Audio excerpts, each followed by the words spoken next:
lady once said, well, now I think it's one of the most convenient parts of the cinema because we have the chance to greet our colleagues with wide range of prices that make us proud of the work we are doing. The first prize is the European Archaeological Heritage Prize that I have the honor to host. I will have to start the season with big fans. So first of all, to the organizers of this meeting, in Rome and Istanbul, the whole team, because so far, even though it's very hot and it's very stressful sometimes with all the people around, it's quite promising. Also to the AA board and the secretariat that has been working very hard the last year to make all this possible. Sometimes we don't realize everything that is behind. And also I would like to thank my other colleagues in the committee. I think some of them are around. Morgan Herman, January, Paulina Florianovic, and John Hagran. Because without them, this would have been possible either. But this year we have something more, and it's basically that we managed to take a step forward thanks to the sponsorship of CIDAM. Probably you saw them in the store when you were going to register, or you can visit them these days. Further to their support, we will be able to have quite a better price, I hope. This is going to be like the first year we are trying the new way of presenting the price. So sorry if something is not perfect, but first of all, I would like to come to the stage the president of FILAM, Olivier Bourvil, because he will want to share a few words also to greet you. Hey Sharon, good afternoon everybody. It was a great pleasure to be there.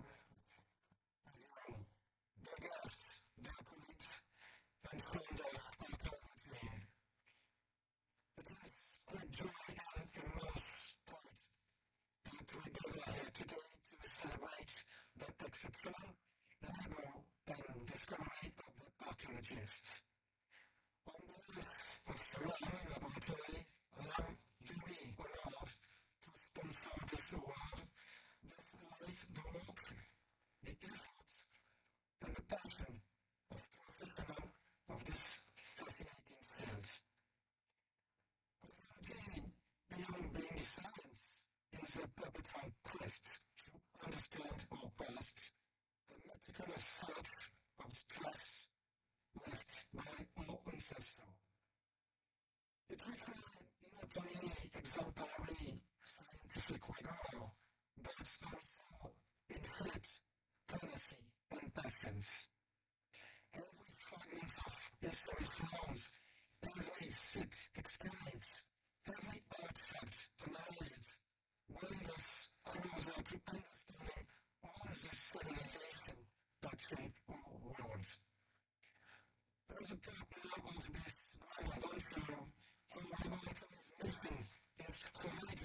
we continue. Archaeological career and the commitment of future generations establishing a new department of archaeology in the University of West Bohemia, this scholar had a pivotal moment in shaping Czech medieval and post-medieval archaeology. For his role in pioneering community archaeology in the country, bringing attention to fundamental issues for contemporary Central Europe, for his contribution to the development of an archaeology of communism and the Cold War, and for the preparation of the historical identity of Roman and Sinti communities in the Czech Republic. From archaeology, I would like to invite now Professor Pavel Varecha.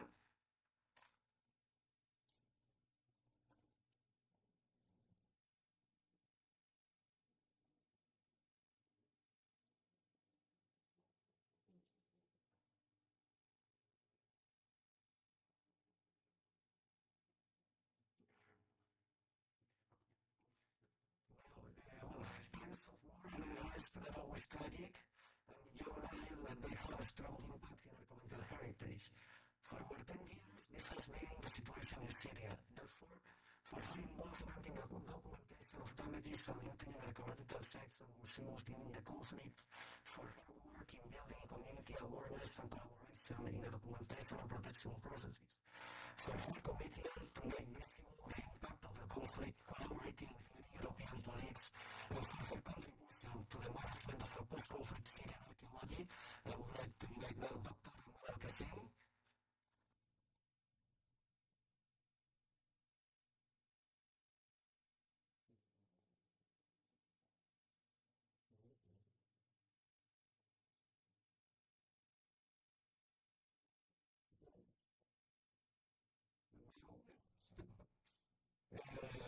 We have the three candidates shortlisted, and the decision of the committee has been that the prize goes to Professor Claude. I submit.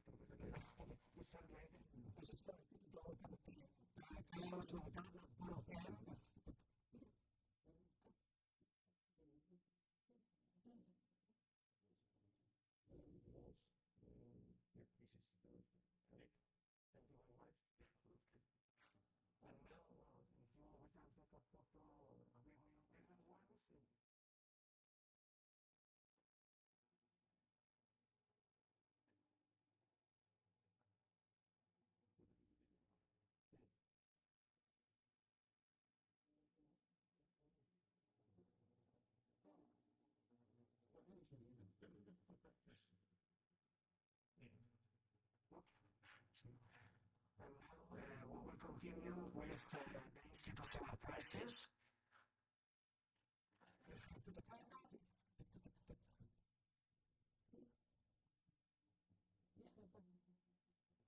So, archaeological heritage in the Mediterranean is a challenge in many senses. The large number of sites and artifacts documented result in even larger amounts of data and might become useless without a proper curation.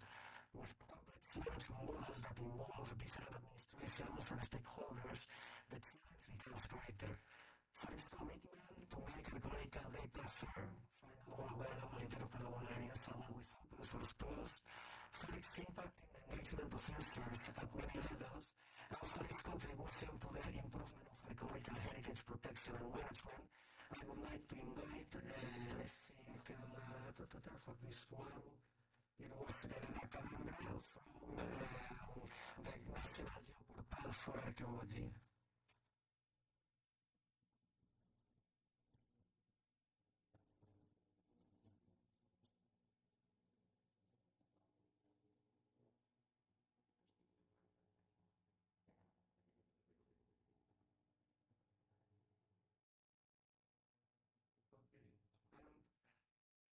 Last but not least, after 2 decades of systematic archaeological research, this project has set an example for many issues about the management of archaeological heritage. From excavation to dissemination, its open and collaborative approach made an exceptional site even more exceptional. For its commitment to collaborative research involving over 30 institutions across Europe, for its investment in public engagement since the first experiences of excavation as performance, with the close media focus on the project to the latest activities, exhibitions and resources open to everyone, and for its its impact to improve the protection and management of wetland archaeology, I would like to invite the representatives from West Farm project, that I guess is the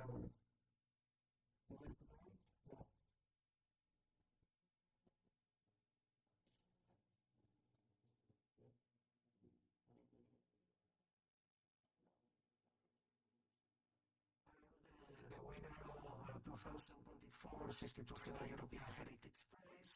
There is Geoportal Nacional de Paleontologías, very important. Congratulations.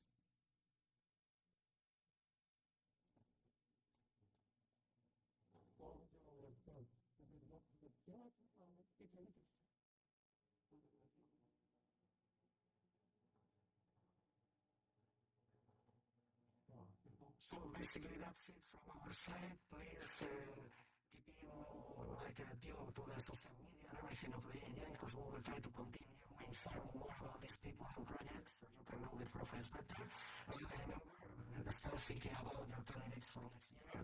We're looking for your proposals. Thank you very much, everybody. Congratulations to the winners and also to the finalisted ones because it was a very good job. And see you next year, hopefully.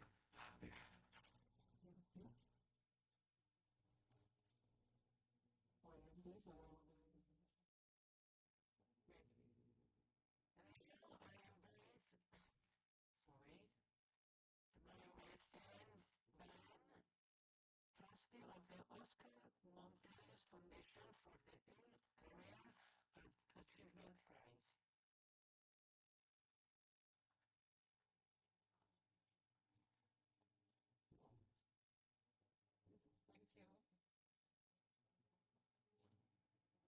Please, can I read properly? Yes. Please bear over me as a cold hit me yesterday. So, Carol, for the Oscar Montes Foundation, it's my pleasure to award the Oscar Montes Foundation Early Career Achievement Prize 2024 to Dr. Louise and also the Mail at British Museum. I thought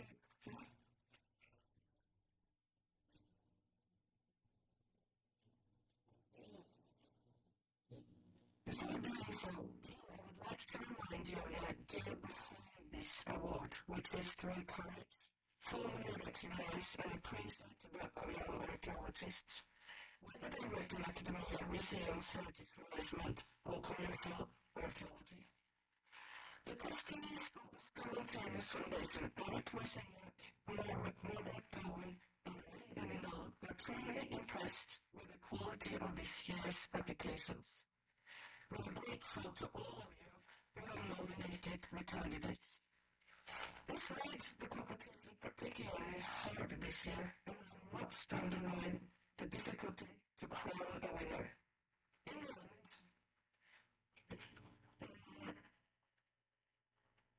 end, the trustees agreed that two applications, in addition to the winner, stood out and deserves an honorary mention. Both archaeologists will receive a diploma later on. The first is Dr. Barbara Hoover, now at the Research Center at Aix-Marseille University in France. Dr. Hoover's work is dedicated to the study of multifaceted human-plant interactions. She is exploring how ancient societies employed aromatic, medical, and bioactive plants for various purposes. Her research on ancient science has significantly shaped the studies of man. Almansa is a PhD student at the Leiden University in the Netherlands. In her research, she explores the interplay between respiratory health and societal conditions in past populations.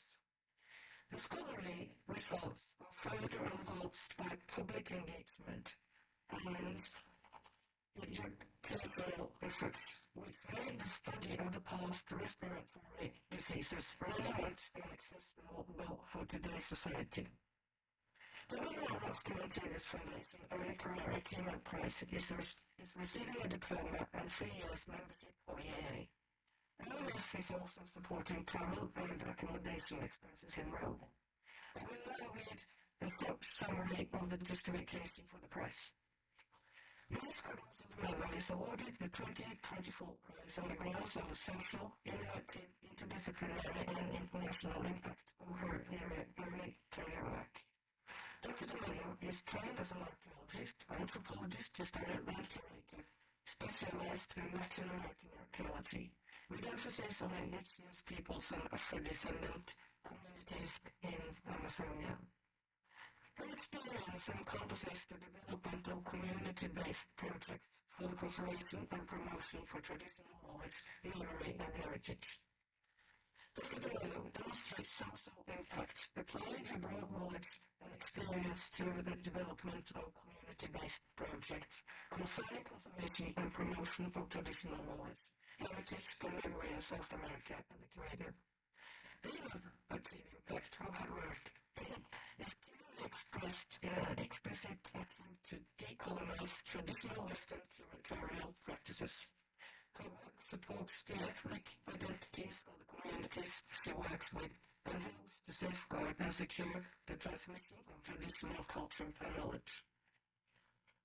Dr. De Mello contributes to the documentation of both archaeological and ethnographic materials by integrating an interdisciplinary approach with a contemporary community voice. She developed collaborative curatorial practices and participative interpretation with indigenous groups, their descendants and communities, which enables their identification of their values for conservation and assists in self-representation. The international impact is demonstrated in her work at British Museum in relation to an important collection of Latin American archaeological, historical, and contemporary material culture. And this work is dedicated to developing and supporting collection-based projects in collaboration with communities in Latin America and the Caribbean. One of the most impactful efforts of Dr. Mello and her collaborators is a co-curated intervention at one of British Museum's most visited galleries, starting next year. The community display will further respond to contemporary debates on climate change and crisis and indigenous territorial sovereignty. Dr. De Mello, please come to the floor.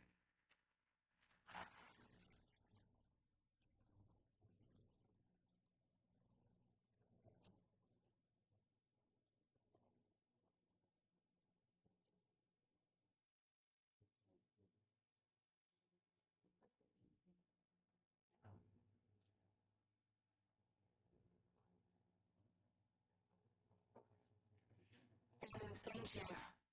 I'm touched. What is it like though? Good afternoon. First of all, I would like to thank the Austin Materials Foundation for such an extraordinary acknowledgement.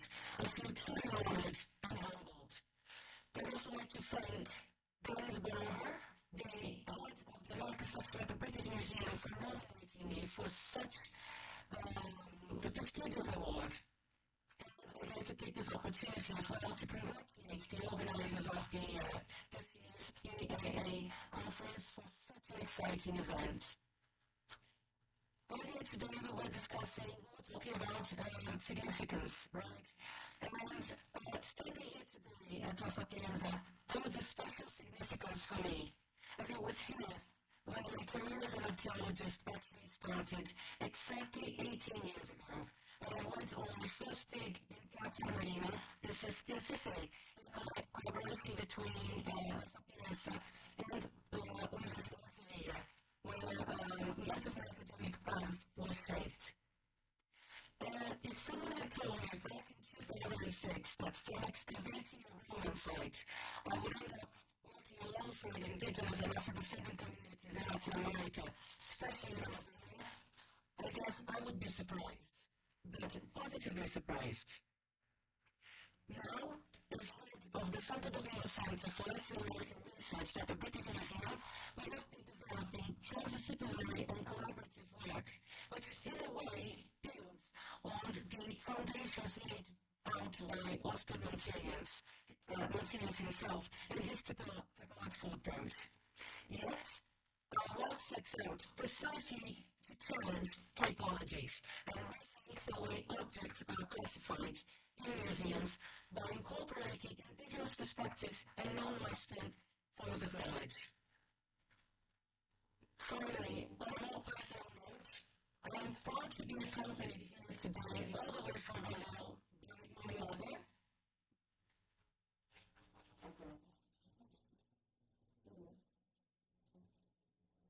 My mother is such a brilliant woman and such an inspiration for any achievements of mine. And I'd like to conclude by saying that this award is not mine alone. I'd like to share this prize with my life partner Chris and David Stella, because all of the efforts and late hours that I believe brought me here today has been, in a way, at the expense of time that I would have loved to have spent with them. Their love and support is what keeps me going. So thank you all. Grazie mille.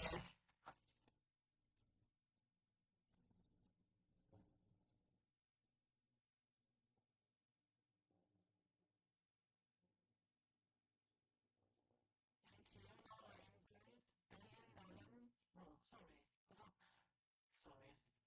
It's now the turn of Kate Freeman, editor of the European Journal of Archaeology, who will present the EEA Student Award.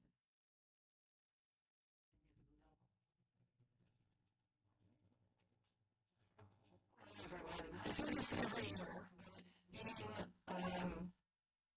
to present an award to one of our student members and our student presenters is one of the most exciting and heartwarming and fulfilling things I do. It's wonderful every year as students send us their work in progress, trust us with it, let us read it and think about it and engage with it.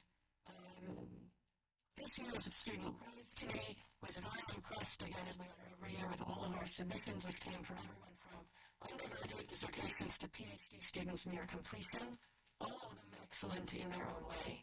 But this year, we were very, very excited by and very pleased to present this award to Giacomo Casucci for his paper, Fire Installations on the Anatolian Peninsula, a comparative analysis from the late Bronze Age to the Iron Age. I'm going to read the lecture that we produced, summarizing his work and suggesting that all of you should go see it presented during the conference later this week. What we eat, by whom, and prepared in what manner are key domains where identity, social boundaries, and kinship are negotiated and experienced.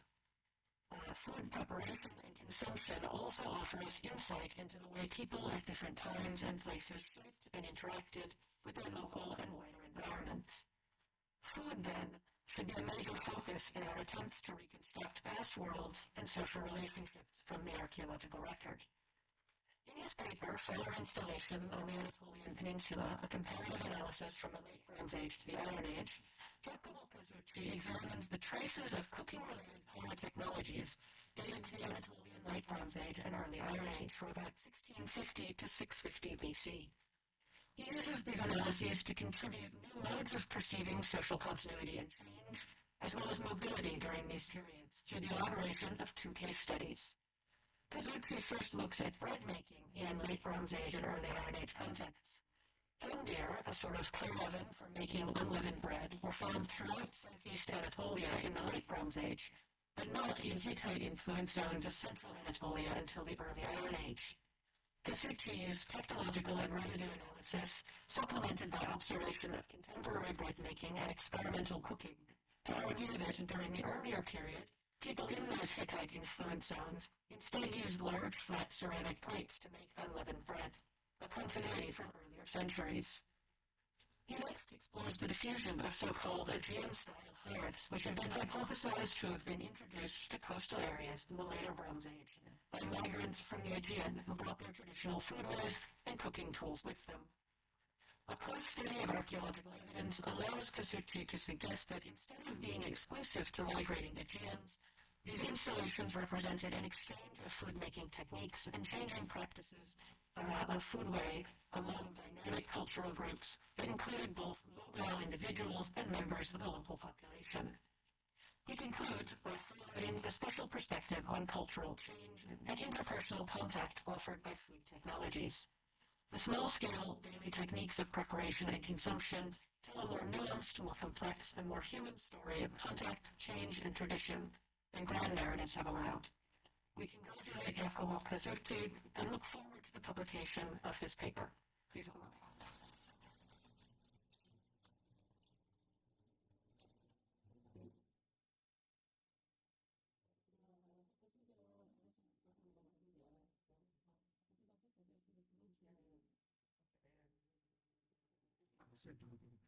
just a fake one.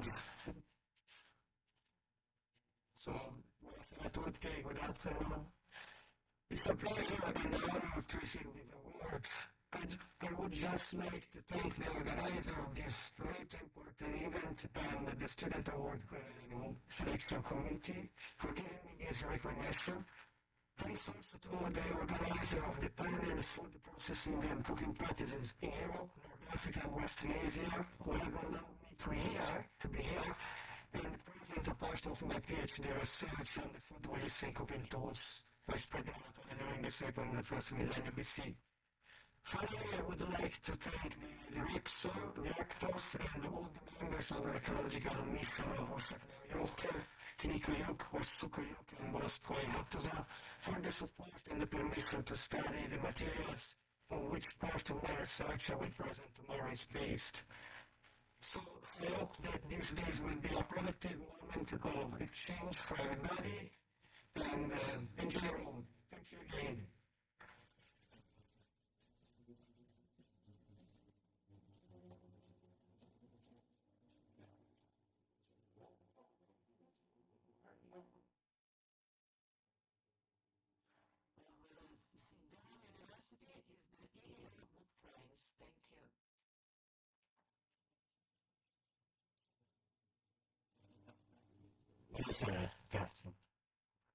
The ELA's book prize is awarded to all the books recently published by members that are deemed to have had or to have the greatest potential to impact archaeological research or debates in archaeological heritage management or understanding of archaeological research by the public.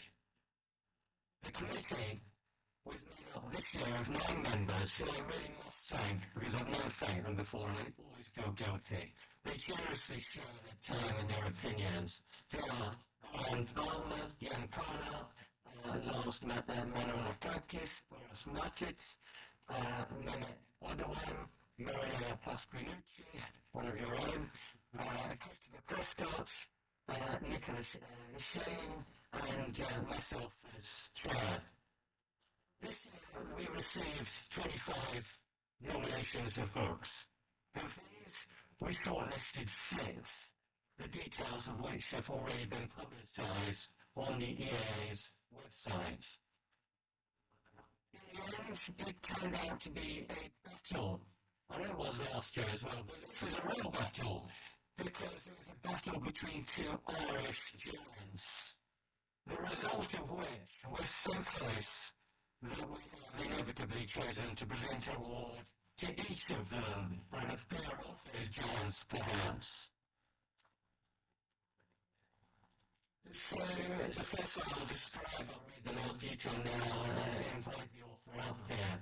But the first book that I want to present to you and present the award to is titled Death in Irish Prehistory by Gabriel Cooley, published by the Royal Irish Academy in 2023. This book provides a well-informed and rigorous synthesis of the current state of knowledge on the archaeology of mortuary practices and places in Irish prehistory. It is arranged both chronologically from the Mesolithic through to the Iron Age and thematically with an emphasis throughout on the life and death, the living, the dead, and ancestors. It's written in an engaging manner with sensitive reflections on how the living deal with death today, as well as in the past. Evocative illustrations by Conor McHale, combined with beautiful book design by Fidelma Slattery, complement the text superbly.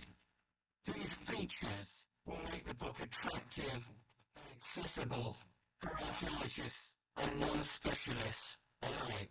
So Gabriel, a wonderfully warm human being, please step up here.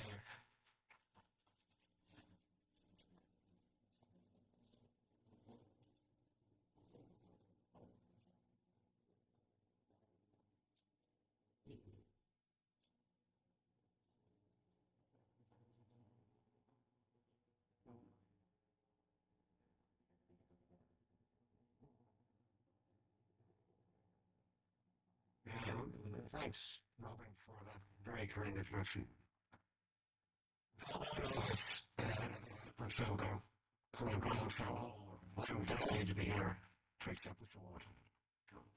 And as Robin put it in a very interesting way, with my colleague and dear friend, Graham Warren, we both work in the UCD School of Archaeology in Dublin.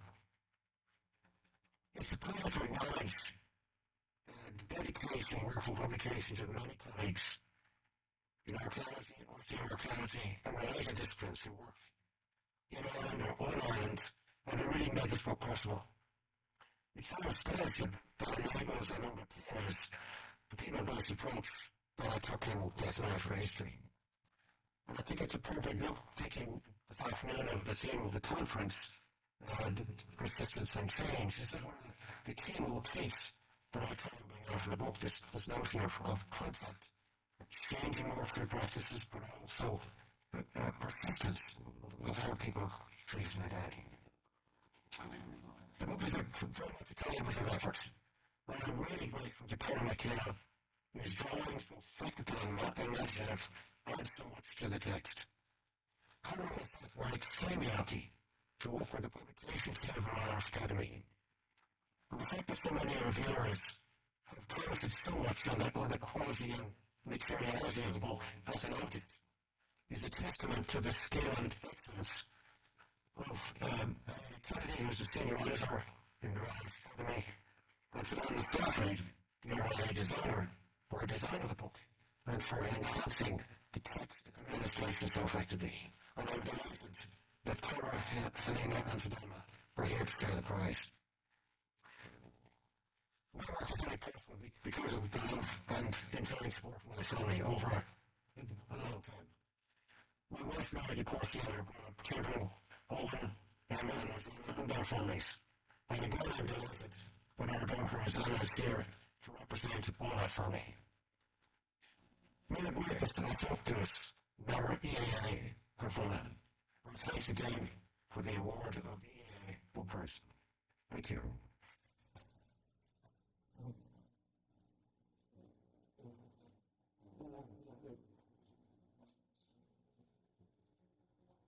Thank you, Gabriel. So, I think you've heard his names mentioned. He came with us tonight. He's on full work, right now.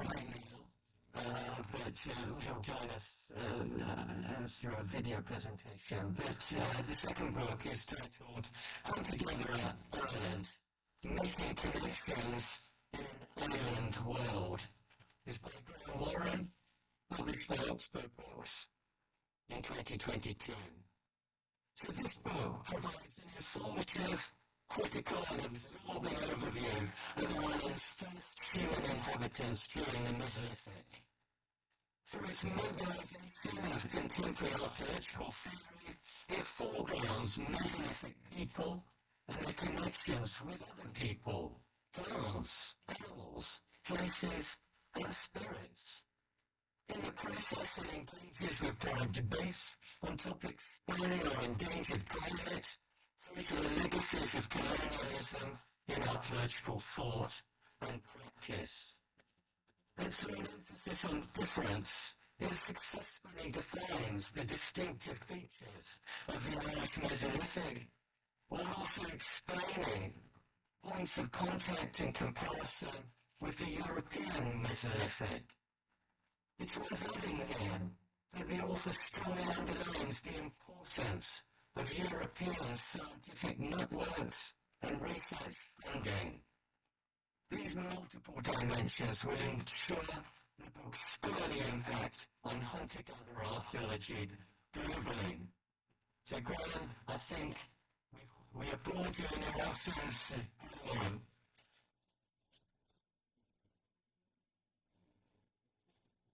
We're all doing well.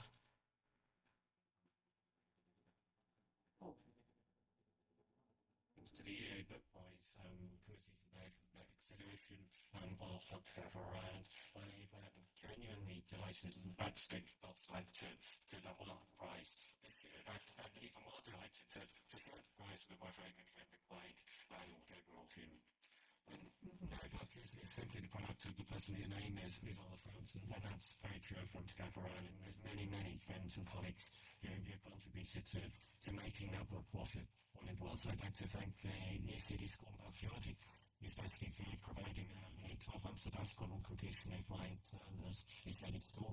I'd like to thank the gardener and staff for their support and help on the production of it. I would not like to thank the pictures which are beginning to pass around me as I speak at the moment.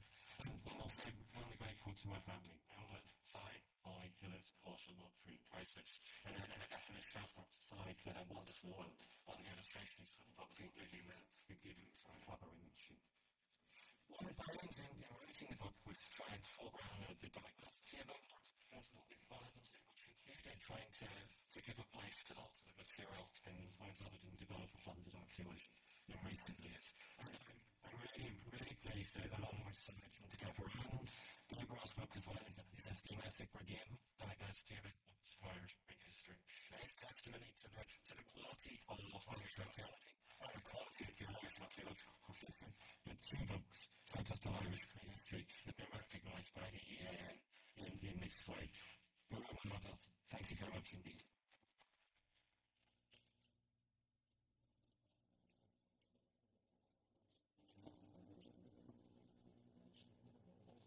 Thank you to all the presenters. My happy greetings to the winners and also the other participants of the prize competition.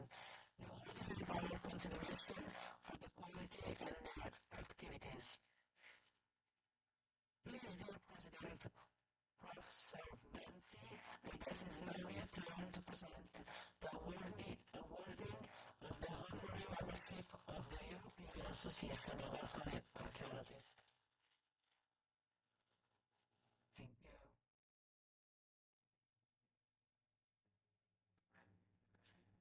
Since our early days, the EU has recognized members who have provided exceptional service to the association. Yet so far, we have awarded no more than a handful of honorary members. It is our pleasure now, of today, Karsten Peruden-Müller will join this cohort. Karsten Peruden-Müller's academic journey is a testament to his unwavering dedication to the field of cultural heritage and archaeology. He pursued study in cultural geography, history of art, social anthropology, and philosophy of science at the prestigious universities of Copenhagen and Cambridge. In 1980, he successfully completed his PhD from the University of Copenhagen. His career has been marked by numerous leadership roles within museum and heritage management in Denmark. From 2003 to 2017, he served as the General Director of the NICO, the Norwegian Institute for Cultural Heritage Research. Even after retirement, his passion for cultural heritage and conflict research remained undiminished as he embarked a year-long journey to collect material for his ongoing projects.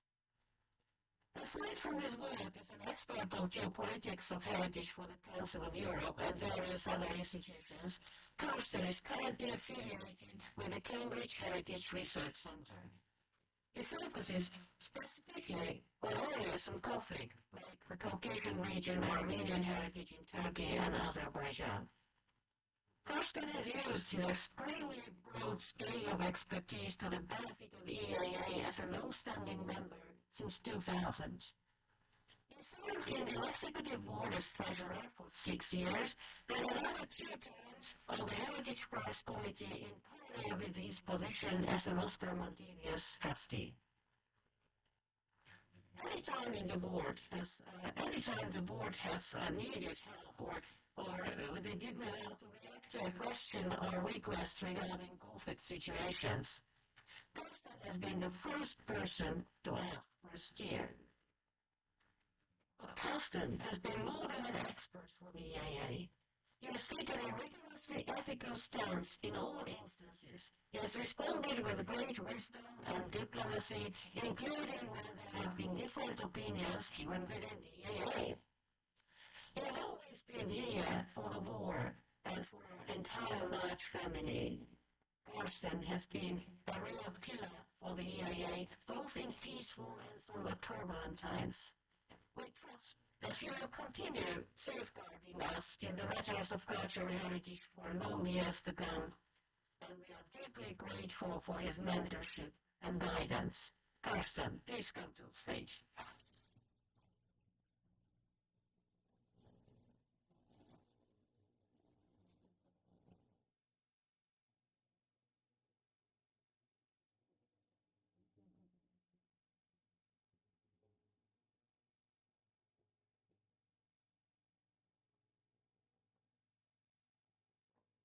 Well, thank you very much, Esther. Thank you very much to the EAA for bestowing such honor on me.